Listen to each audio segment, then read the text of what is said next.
Another boundary. Asia কাপের ফাইনালে পাকিস্তানের বিপক্ষে হারতে যাওয়া ম্যাচে তিলক বর্মার ব্যাটে ভর করে জয় পেয়েছিল ভারত। তার অপরাজিত 69 রানের ইনিংসেই ঘুরে দাঁড়িয়েছিল ভারত। কিন্তু এই ক্রিকেটারই একবার পাড়ি দিয়েছিলেন মৃত্যুর দোরগোড়ায়। নষ্ট হয়ে যাচ্ছিল তার শরীরের সকল পেশি, এমনটাই জানিয়েছে ভারতীয় জনপ্রিয় সংবাদ মাধ্যম আনন্দবাজার। 22 বছর বয়সে জীবনের খারাপ সময় পাশে পান মুকেশ আম্বানির ছেলে আকাশ আম্বানিকে। 2022 সালে পেশির বিরল ও কঠিন রোগে আক্রান্ত হয়েছিলেন। এক সাক্ষাৎকারে নিজের অসুস্থতার কথা জানিয়ে তিলক বলেছেন, প্রথমবার আইপিএল খেলার পর আমার শারীরিক কিছু সমস্যা হয়েছিল। সবসময় ফিট থাকতে চাইতাম, কিন্তু পারছিলাম না। এরপর র্যাপডোমায়োলাইসিস নামে একটি অসুখ ধরা পড়ে আমার। এই অসুখে শরীরের পেশিগুলো নষ্ট হয়ে যায়।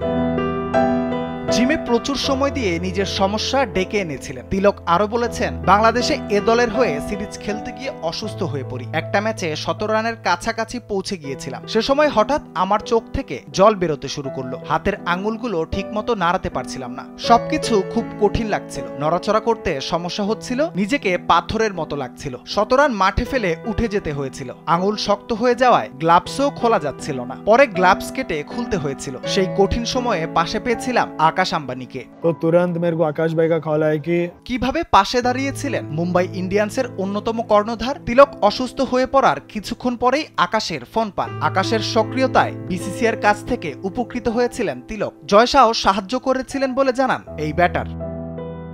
ক্রিকেটের বাইরেও এমন লড়াই জিতে ভারতীয় দলের আজ অন্যতম মুখ তিলক বর্মা। তিনি শিখিয়েছেন কিভাবে ফিরে আসতে হয় এবং নিজেকে মেলে ধরতে হয় গোটা জাতির কাছে।